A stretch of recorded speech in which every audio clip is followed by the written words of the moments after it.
they've taken despite it being their first year. So, what have you observed from McConvey in terms of his growth at the pro game and how he's kind of helped to balance out the offense that you said with a bunch of guys being able to contribute? What have you seen from him?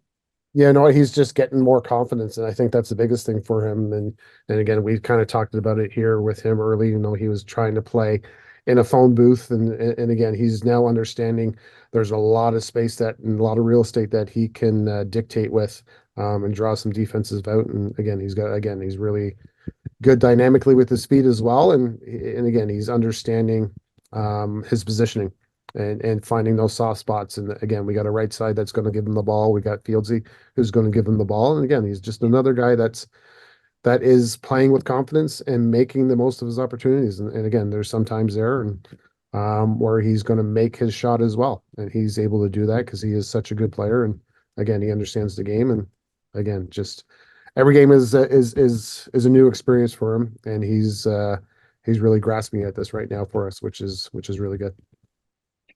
Coach, much appreciated. Adam, all you. Thanks. Hey, Coach, how you doing? Hey there, Adam. How you doing?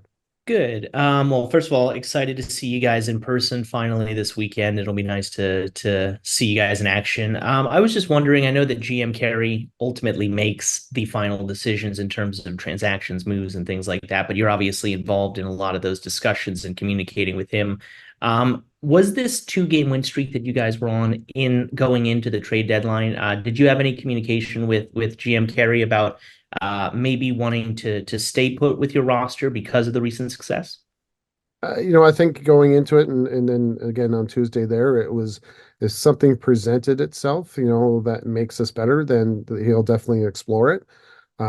He wasn't necessarily, looking to do something. It's just if something came across his desk that makes us better, again, he would pursue it and kind of see where we are. But again, I think I said it to you a few weeks ago as well, right? Like we knew our trade deadline would be coming with Turner Evans and Danny Coates coming back into our lineup at some point here. So whether they're here this week or they're here, in the next short little time, like that's going to be a boost for us because again, there's two veteran guys that do a lot of stuff for us that, when they're healthy, when they're ready, they're going to make us better anyways. So to, like I say, totally change what we're doing, totally change our roster.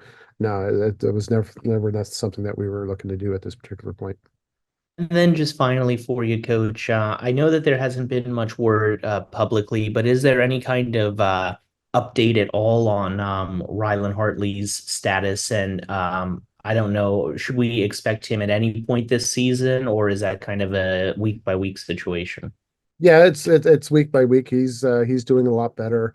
I know as far as his individual personality, he's probably back where he was. Basically he's Rylan Hartley, a bit of a goofball, and again, it's good to see that he's got some great attitude and he's working towards the possibility of getting back on the floor. But again, it's not something that we're pushing. It's not something that's like I say on a timetable here whatsoever. It's if it happens and if he's ready, then like I say, we'll take those next steps. And again, a lot's going to be dependent upon him, and we'll see where it goes. Perfect. Thank you so much, Coach. No problem. Thanks, Adam.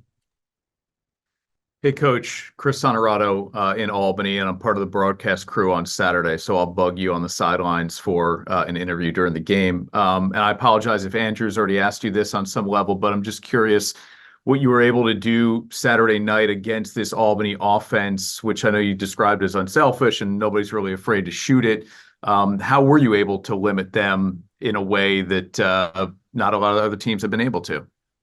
You know what? I think, there's sometimes there's games where you look at it on paper, I guess, that say I think we might match up well against them.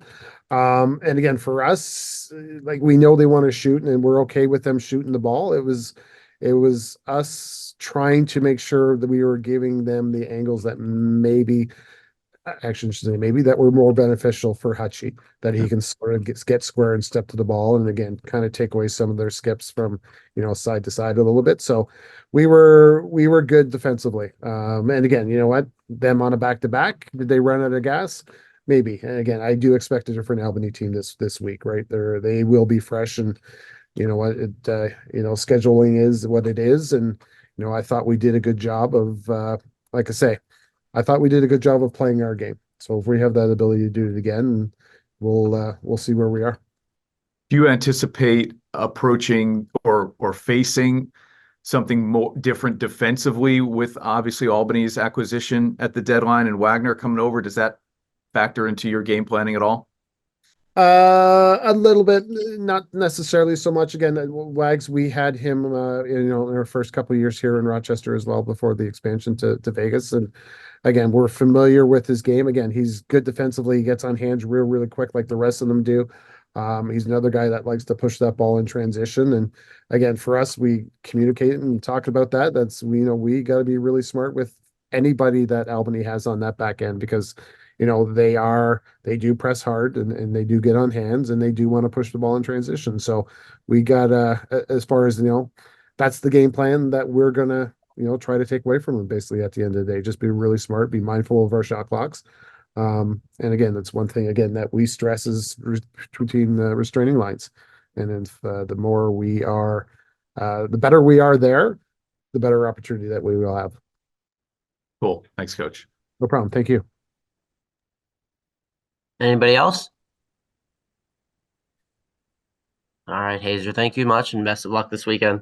No problem, guys. Thank you. Thanks for the time.